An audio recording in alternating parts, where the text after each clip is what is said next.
Hey y'all, welcome back. My name is Jay.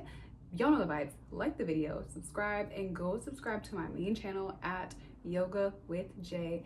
And let's move our body. Let's do the yoga, all right? But y'all could tell by the title, we're gonna talk about, here's the thing, okay?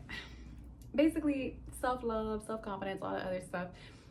I get a lot of comments, especially in person when people are around me, about my aura and my energy and how you can tell that I know I'm beautiful. You can tell that I love myself. You can tell that I'm very confident. I'm very much like in my playful and feminine energy. And to me, I acknowledge all the other beautiful women that are out there, all the other beautiful queens that are doing their things. Absolutely love them, very much aligned with a lot of them in my personal life. And then for me, I just feel like I'm not girl, I feel like I'm not goddess. You can't tell me nothing. I love myself more than anything except my son, duh. But I love myself so much. And yeah, I guess I'm at a place now where I'm aware of my beauty. I'm aware of my power. I'm aware of how amazing I am, and nobody could tell me anything. Like, nobody. And I let that be known, just again in my energy and how I carry myself and everything. But we gotta talk about how I got here, because when I tell y'all, I was not always this way. When it comes to having so much self-love and self-confidence, it took me forever and ever to get here. Okay, when I was in school as a child, I used to get made fun of. People tell me I look like a cat, and people just make fun of me, okay?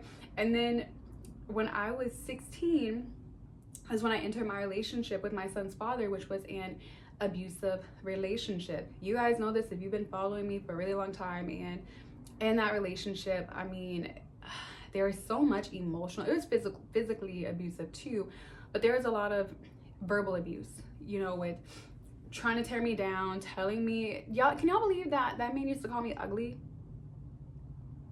Right.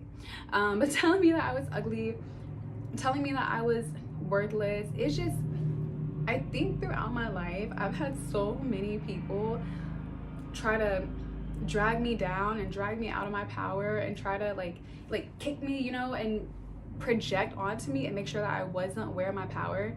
And these were people that I cared about, people that were supposed to love me, that have said the most hurtful things to me, in attempts to attack me. And I used to spend a lot of time internalizing that. So even from a really young age, I always felt like I wasn't pretty. I felt like I wasn't worthy. I felt like I didn't deserve happiness. I felt like I didn't deserve to shine my light. I didn't know who I was. Again, I just didn't have confidence, and I didn't have a sense of self. And you could see that in the decisions that I made. I always say, I feel like self-love is not all about taking bubble baths and doing skincare and X, Y, and Z. To me, okay, the way that I practice self-love is how I show up for myself and the decisions that I make. For example, my self-love is choosing not to date men who are not intentional about me. My self-love is choosing not to be in friendships that don't uplift and inspire me. My self-love is choosing to take care of my body as opposed to, drinking alcohol all the time, or eating junk 24/7, or not working out, not doing my yoga. My self-love is choosing to meditate every day, like chasing after my dreams. My self-love shows up in the decisions that I make for myself on a day-to-day basis. And I kid you not, y'all, like back when I was younger, like I said, I've always had people talking down on me and trying to tear me down and everything, and I would truly internalize it. And so I didn't have confidence, and because I didn't have confidence, I wasn't making decisions that align with my self-love. So I was, doing things in relationships that were low vibrational, so to speak. And it took me a really long time. So I've been on my journey for a while, and I've actually been in therapy on and off since I was a teenager, because I don't even know if I've told this story or not, but when I was 14, I got, how do I say this, because I don't want to get this channel's not monetized yet. Anyway, whatever. I was trying to exit the world, okay, at 14 years old, if you catch what I'm saying. And I got sent to a long-term mental health hospital. I was in there for a long ass time. I don't remember how long, but I was in there for months. And that's when I first got introduced into therapy. Ever since then, I'm of course 30 years old now. Ever since then, I've been in therapy on and off my whole entire life. And going to therapy, and I think having somebody to talk to about all the things that I've gone through and experienced at such a young age has always helped me be able to talk out the root of my problems, the root of my lack of self-love, the root of my lack of confidence, the root of my fears of abandonment, just all the things I've gone through. I've been able to get to the root of them. And what I've realized, I hate to say this, but it's so true, but like, it wasn't my fault, the things that I've gone through, right? The trauma that I've gone through, I didn't deserve it. The abuse that I've gone through, I did not deserve that either. But although I didn't deserve the things that have happened to me, they happened, and it's my responsibility to heal from it. There's absolutely no way that I could run around here being, you know, like dimming my light and keeping myself in a box and not popping out and being who I am just because people have hurt me and projected onto me. It's all a projection.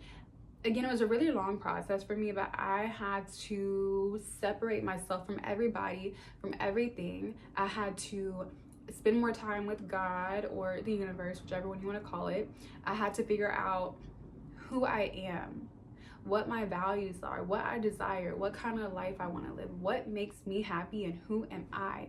And when I figured out who I was and I started embracing that and being the most authentic version of myself and genuinely not caring about what people think about me, that is when my self-love really began to blossom, and I began to come into my own, the energy that I have now. The first thing that I had to work through, y'all, people would, I don't know if anybody else has heard this, you probably have, but people would always tell me all the time, like, you're too sensitive, you cry about everything. And so I always had an insecurity when it came to my emotions. But you know what? As I got to know myself, I realized I'm just an emotional and sensitive person. That's the nature of who I am. I can't bottle things up. I can't not cry at moments. I can't not be sentimental. I can't not be loving.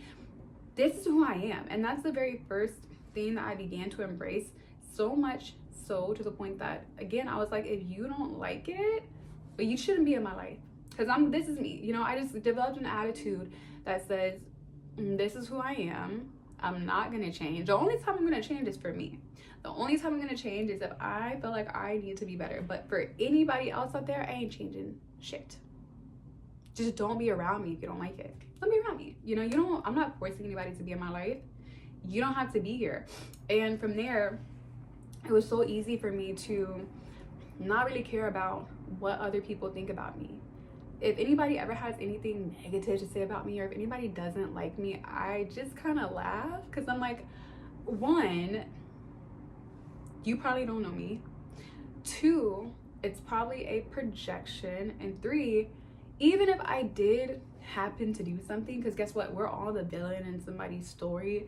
If I'm the villain in somebody's story, you know, it is what it is, because I move with good intentions and a pure heart at any given moment. And 9 times out of 10, if people are calling you the villain in their story, it's because you put up some kind of boundary or something that they didn't agree with, or because, you know, after so much time you finally like snapped on them after so much mistreatment or whatever the case may be. And once I got to a point that I was able to live my truth and be authentic and not care about what other people thought about me, that's when I started sitting with myself, you know, doing more solo dates. I meditate every day. I spend a lot of time in silence every day.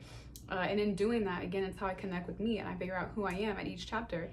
And I'm just able to shine it so brightly, so bright. And in doing so, it's such a beautiful thing, because I attract the people that are meant for me. I attract my soul family. I attract the most amazing people that I like work with and do readings for.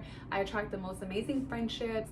Although I'm not wanting to really date right now, you know, in the event that I do, I've been attracting great high quality men that are interested in me, high quality experiences through me being my most authentic self and loving myself out loud and having these super high standards for myself. My life has gotten so much better. Like, it's so much better because, you know, I naturally say no to any and everything that I feel is not good enough for me. I wake up every day and I place myself on the highest pedestal that I could possibly place myself on. All right.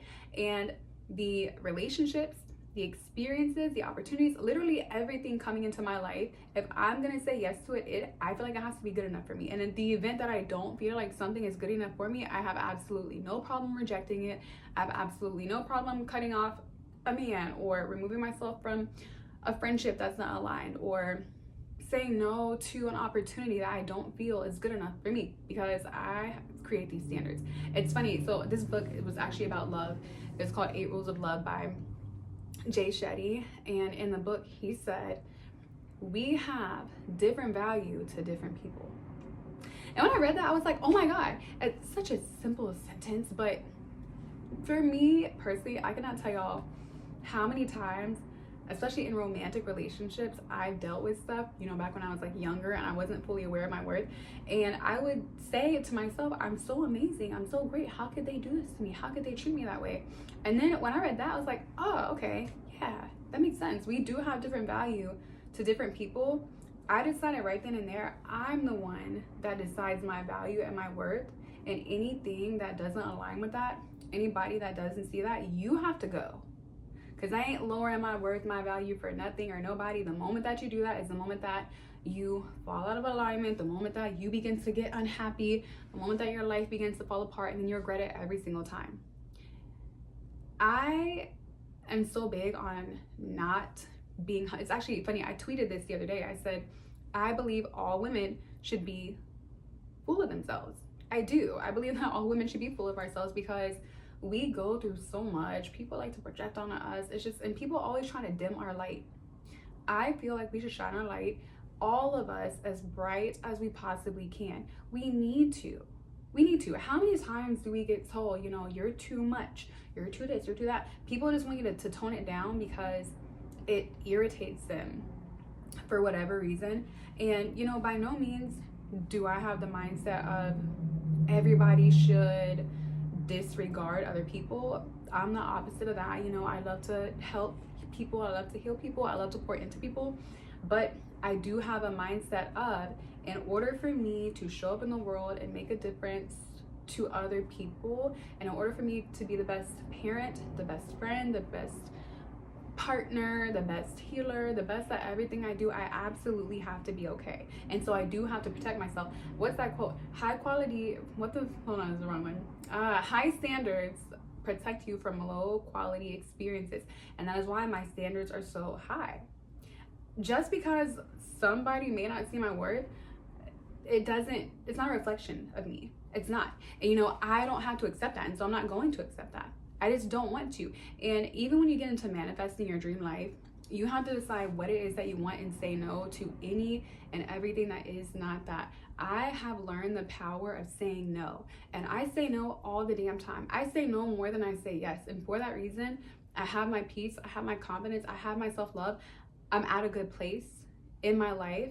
But yeah, like, I don't know, that's kind of where it comes from. Like I said, it took me a really long time to get here because I dealt with a lot of abuse, I dealt with a lot of projection, I dealt with a lot of things in my life, and I almost used to feel guilty for loving myself and knowing that I'm beautiful, knowing that I'm amazing, knowing that I have a light, knowing just who I am. I used to feel bad for it because people made me feel like I shouldn't tap into my power. People made me feel like I shouldn't, you know, put myself out there and carry myself in the way that I do. But whenever I started getting rid of the people that were intentionally trying to drag me down and surrounding myself with other people who celebrate me and celebrate my light, that made all the difference too.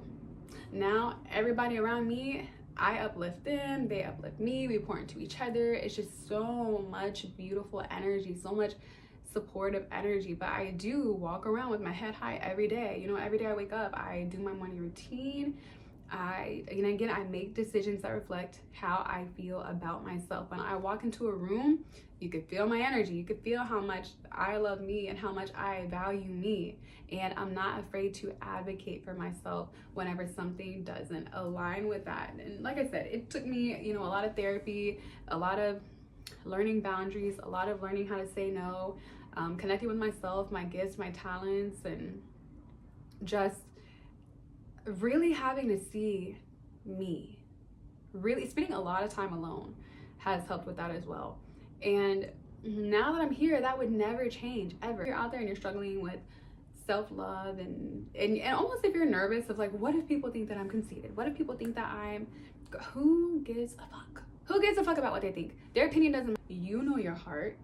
You absolutely know your heart, and that's all that matters. As long as you're treating people right and you're moving with integrity and you're moving with compassion and empathy, those things are extremely important. But other than that, you are meant to show up fully. You're meant to show up fully. This is your life. You set the tone for how you're treated. You set the tone for the experiences that you want to have. You have to show up, okay? Don't ever feel guilty. Don't ever feel bad about being loud with how you love yourself, being loud with your confidence. These things are going to speak for you when you walk into a room. Embrace yourself. Embrace your most authentic self every day, at every moment, and let everything fall into line from there. When I tell you, your life is going to get so much better. So much better. Pour into yourself daily. Choose yourself at each and every moment, and let everything that's meant for you find you from there. All right. Thank you for watching, and I'm going to see you in the very next video.